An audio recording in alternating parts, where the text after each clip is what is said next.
जय श्री राम मित्रों। आज का टॉपिक जो है बाबा साहब भीमराव अंबेडकर के ऊपर है। जो हमें बताया जाता है कि उनके साथ इतनी चीज़ें हुई थीं या क्या है, जो भी चीज़ें बताई जाती हैं, अब बुक्स में तो वही रिटन है, लेकिन जो चीज़ें पढ़ने में आ रही हैं वो थोड़ा सा जानना बहुत ज़रूरी है हम लोगों के लिए कि क्या जो हमें दिखाया जाता है वो सच है। तो चलिए बात करते हैं, थोड़ी पड़ताल करने की कोशिश करेंगे और सब कुछ फैक्ट पे होगा। कोई भी चीज़ ऐसी नहीं होगी जो कि हम लोग कोई बनावटी बातें बोलें।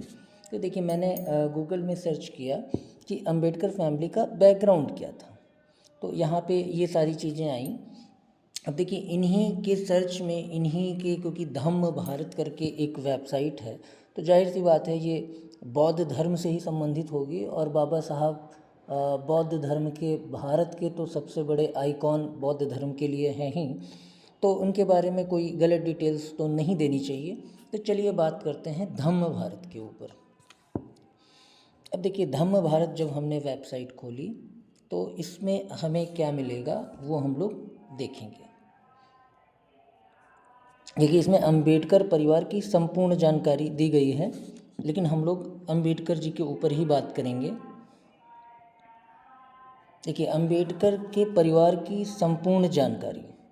तो देखिए, अंबेडकर परिवार भारत के एक सामाजिक राजनीतिक परिवार से है जो महाराष्ट्र में सक्रिय है। यह डॉक्टर बाबा साहब अंबेडकर 14 अप्रैल 1891 से 6 दिसंबर 1956 का परिवार है, जो एक भारतीय पॉलीमैथ, मानवाधिकार कार्यकर्ता, भारतीय संविधान के निर्माता और भारत गणराज्य के पिता कहे जाते हैं।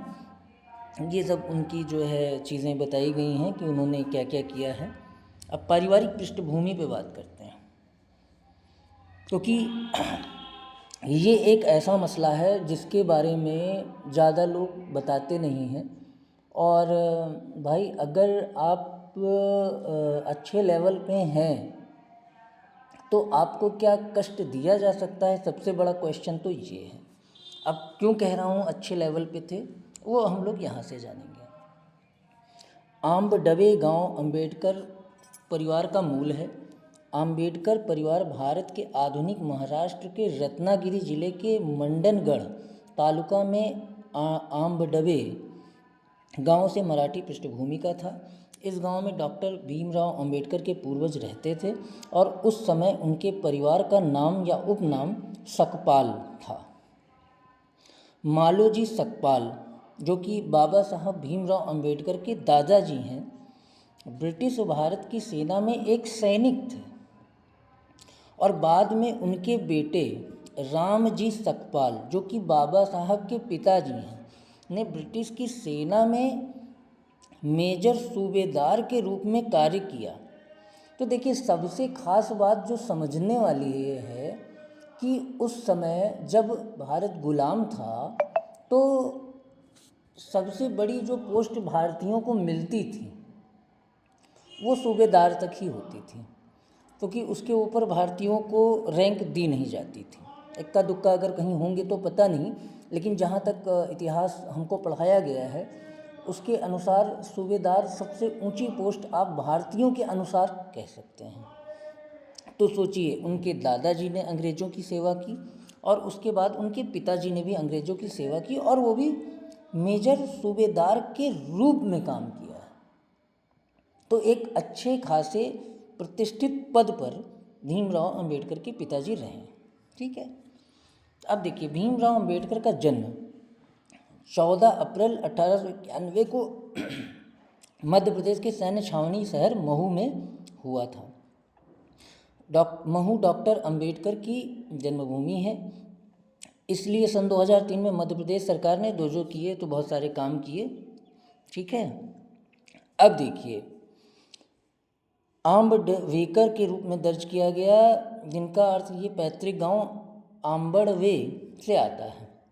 भीमराव अंबेडकर के देवरुखे ब्राह्मण शिक्षक कृष्णा केशव आम्बेडकर ने प्रताप सिंह हाई स्कूल के रिकॉर्ड में उनका उपनाम आम्बडवेकर से बदलकर अपने स्वयं के उपनाम आम्बेडकर में बदल दिया।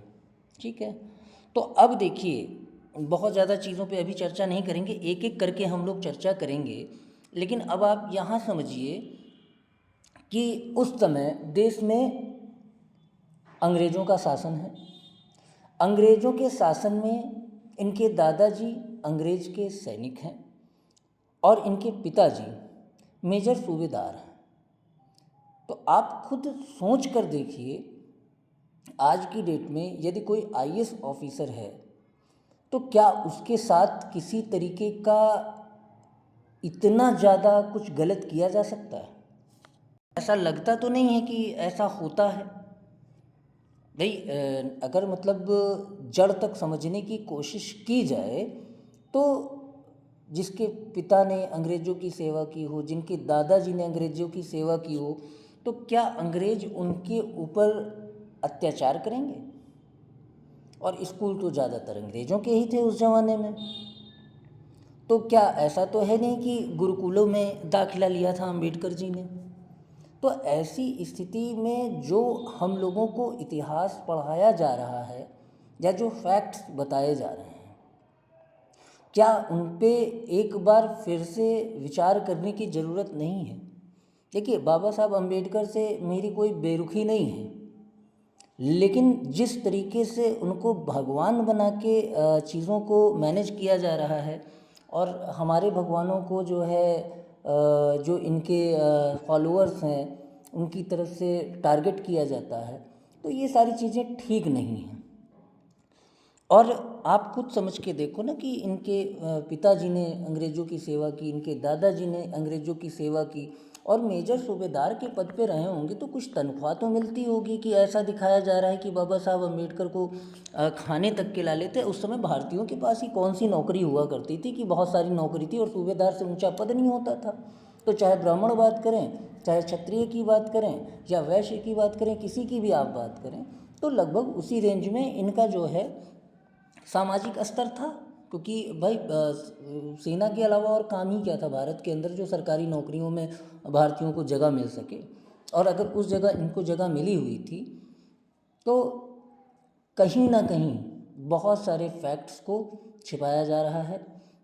मेरे वीडियो को लाइक करें, सब्सक्राइब करें। हम लोग एक एक चीज़ की तथ्य के साथ पड़ताल करेंगे, क्योंकि हम जानेंगे कि जो किया जा रहा है, हम लोग देखिए हमारी तरफ से कोई भी ऐसी टिप्पणी नहीं की जाएगी जो फैक्ट्स के खिलाफ हो। और किसी भी महापुरुष, देखिए क्योंकि वो महापुरुष तो हैं ही अम्बेडकर जी, और ऐसा नहीं है कि उनको लेके हमारे मन में कोई गलत भावना है। और संविधान निर्माता उनको कहा जाता है, ड्राफ्टिंग कमेटी के चेयरमैन वो रहे हैं, उन्होंने संविधान बनाया है, तो देश के आगे बढ़ने में उनका भी बहुत बड़ा योगदान है, तो इसको डिनाई नहीं किया जा सकता है। लेकिन उनको भगवान भी नहीं कहा जा सकता है। ऐसे तो अगर हम लोग भगवान बनाना चाहें, चंद्रशेखर आज़ाद, भगत सिंह, राजगुरु, सुखदेव, सुभाष चंद्र बोस, इतने नाम हैं ना कि ख़त्म ही नहीं होंगे। तो 33 करोड़ देवता तो जो हमारे हैं ही, अगर हम लोग क्रांतिकारियों की बात करें और उनको देवता मान लें तो कम से कम कुछ नहीं तो सैकड़ों करोड़ों में चले जाएंगे भाई। क्योंकि कितने जेल गए उनका पता नहीं है, क्योंकि बहुत सारी डिटेल्स ही नहीं है। बहुत सारे लोग फांसी चढ़ा दिए गए, उनको हम लोग जानते हैं। जो सरकारी रिकॉर्ड में है उनको हम लोग जानते हैं। जो अनऑफिशियल ख़त्म कर दिए गए उनको हम लोग नहीं जानते हैं। तो ऐसी स्थिति में किसी महापुरुष को सिर्फ महापुरुष रहने दिया जाए, उनको भगवान का दर्जा न दिया जाए। मेरा कहने का उद्देश्य इस वीडियो के माध्यम से इतना ही है। तो क्या आपको ये जानकारी पहले से थी कि अंबेडकर के पिताजी और दादाजी ने अंग्रेज़ों की सेवा की थी? अगर नहीं थी तो लाइक और कमेंट में जवाब ज़रूर दीजिएगा। और अभी आने वाले समय में हम लोग और ऐसे तथ्यात्मक वीडियो बनाएंगे और हर एक चीज़ को समझने की कोशिश करेंगे कि जो हमारे सामने चीज़ें हैं क्या वो सच हैं या झूठ हैं। तो जय श्री राम सभी मित्रों को। मेरे वीडियो को लाइक सब्सक्राइब जरूर कीजिएगा, चैनल को सब्सक्राइब जरूर कर लीजिएगा, क्योंकि अभी बहुत सारे फैक्ट्स आने वाले हैं। क्योंकि मेरा जो चैनल है सनातन वॉइस, वो सिर्फ सनातन के लिए है। और बाबा साहब अम्बेडकर भी अगर ब्राह्मण का सरनेम लिए हैं तो कहीं ना कहीं उन्होंने सनातन को एक्सेप्ट किया था। अब बाद में किस वजह से वो बौद्ध हुए, क्या हुआ, क्योंकि देखिए आज की डेट में भी धर्म कन्वर्जन होते हैं, कोई ऐसा नहीं है कि आज की डेट में हो नहीं रहे हैं या झिंगुर बाबा और फलाना बहुत सारे लोग टहल ही रहे हैं। तो ऐसी स्थिति में उस समय के क्या सर्कमस्टेंसेस थे उसको भी हम लोग समझने की कोशिश करेंगे। तो आज के वीडियो में बस इतना ही। जय श्री राम सभी मित्रों को, और ज़्यादा से ज़्यादा शेयर करें इस वीडियो को। जय श्री राम।